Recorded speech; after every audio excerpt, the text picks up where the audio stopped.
welcome back to my channel, Beautiful Minutia. If you're new here, my name is Tiffany and today I am sharing with you my April TBR. So my March TBR video was crazy and there were so many books on that and I was participating in so many amazing readathons, and in the month of April I am participating in this many readathons or read-alongs.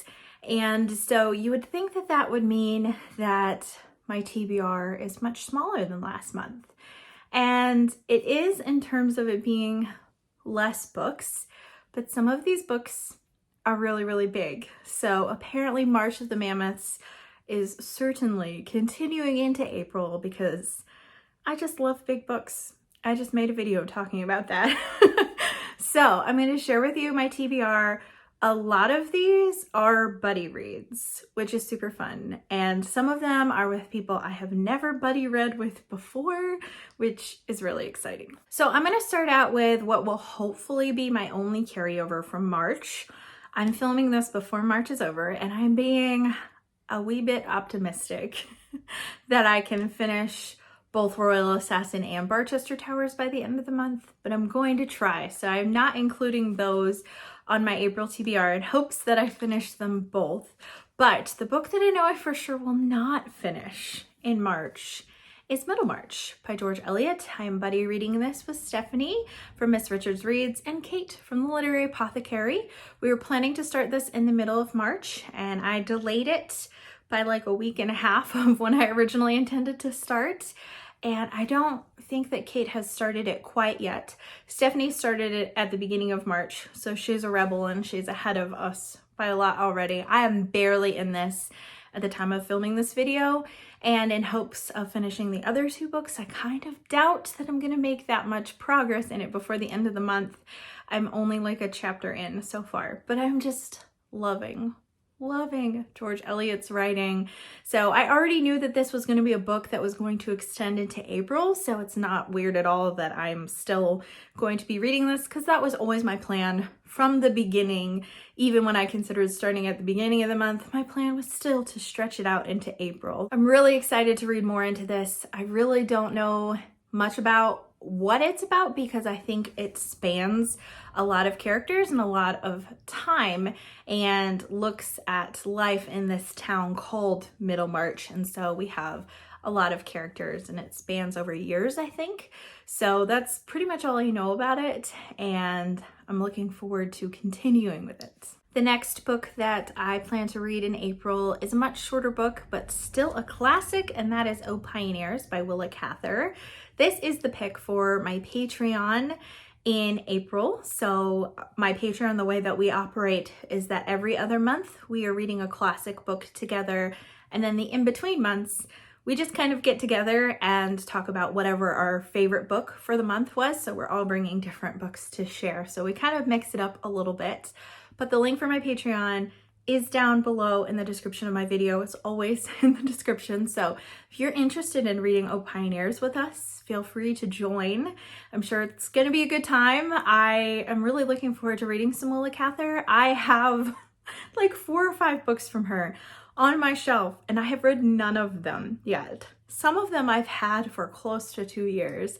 So I'm looking forward to finally starting a Willa Cather book. This is book 1 in, I think it's the Great Plains trilogy, but I don't think you have to read the 3 in order. I think they just take place in the same general area. But I had everyone vote and this unanimously was the pick for our group read. I've heard that Willa Cather's writing is very beautiful, and I think it's pastoral possibly, which just feels like a great fit for spring. The next book that I am buddy reading in April is The Enchanted April by Elizabeth von Arnim.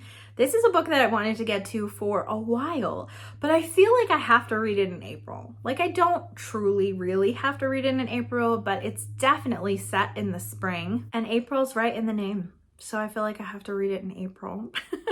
It is about 4 women who are going on this trip together, I think. And that's pretty much all that I know about it. But it's definitely like a springtime book. So I'm really looking forward to finally picking this one up in April of all months. And I'm reading this with Kelly, and I'm totally blanking on her channel name. I think it's Kelly Reads a Lot. But if it's something different, I'll put it on the screen, and of course it will be in the description of the video as well. But I'm reading it with Kelly, and this is the first book that I've read with Kelly, so I'm really looking forward to buddy reading with her. Okay, moving on from classics to fantasy. Well, I don't know if this is fantasy or sci-fi or dystopian or something like that.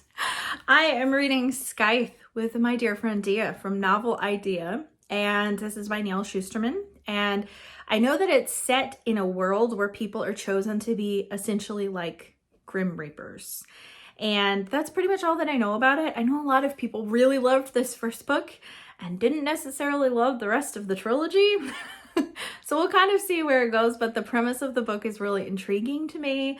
And it's one that I picked up, I think, for free at like a library thing with like books they were giving away last summer. So I'm excited to read this one, and I'm excited to read with Dia because it's been a little bit since we've read together, but now we have buddy reads planned for almost the entire rest of the year for like the next 6 months. So we're good now. We've got all kinds of buddy reads scheduled now, but I'm looking forward to reading this with Dia and seeing what I think. And in the vein of big chunky books, a fantasy book that I am finally getting to in April is Words of Radiance by Brandon Sanderson. I read Way of Kings last summer, did a reading vlog on it. Just loved it. If you're interested in seeing me do a reading vlog for this book as well, let me know in the comments because I can definitely do that. This one is longer than Way of Kings by I think about 100 pages.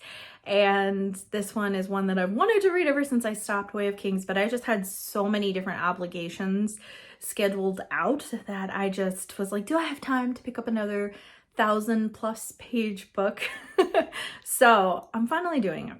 I'm finally picking up. I'm sure I am going to love this because I loved Way of Kings, and pretty much every single person I have talked to has said Words of Radiance is their favorite in the Stormlight Archive so far. I don't really know how to give you a premise because I'm sure it would be spoilery if I tried. And I don't even really know how to give you a good recap of Way of Kings because it follows a bunch of different characters, but several main characters. It has multiple different facets of magic systems. And so there's a lot that's happening, which is not surprising with Brandon Sanderson, but he does an excellent job at making it very accessible.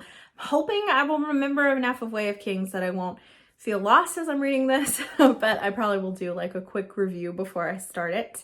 I am buddy reading this with my friend Whitney Drew, who just recently started her booktube channel. So if you didn't see me share that when she first started her channel, this is, another plug for you to go follow Whitney because she's amazing. I love her. She's a homeschool mama and actually an in real life friend, which is super cool. So this will be an in real life buddy read, which I don't think I've ever done in my life. So that is super exciting. So I'm really looking forward to being able to discuss this with Whitney in person. All right, let's move on to books from my Reader Read project. So if you're unfamiliar with that project, I will link my video with all the books, the whole TBR in it here, so you can see it if you would like to.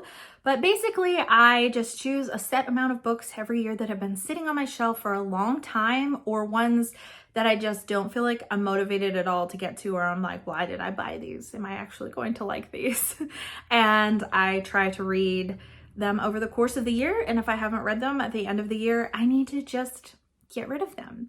So I have the books for the month of April that I'm reading. I use the Buzz Wordathon and the Read Your Bookshelf Challenge to help me fit those books in, to help me kind of choose which ones I'm going to read. So for the month of April, the prompt for the Buzz Wordathon is emotions. So I chose Peace Like a River by Leif Engel. I think this is a historical fiction, and I don't really know much else than that. I know some people who say that this is one of their favorite books of all time, which is why I ended up picking it up at a thrift store a while back. And then I was just like, I don't even know what this is about. I don't even know if I'm gonna like it. So I put it on my Reader Read project. I actually do have higher expectations for this book than most of the books on my Reader Read project, just because so many people have given it like 4 or 5 stars.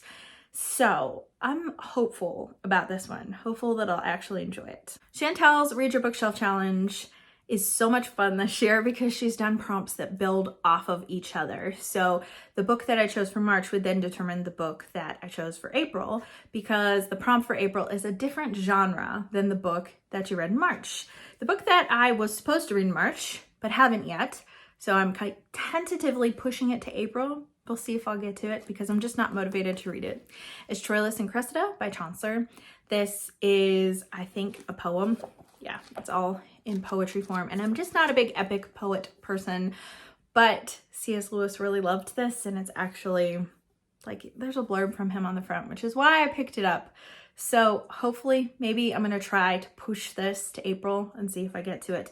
But book of a different genre. The book that I chose for that is Where'd You Go, Bernadette? This is a contemporary, and I think it's about a mother who has agoraphobia, which is like fear of crowds and people, and like leaving her house. Like I think all those things are kind of interconnected.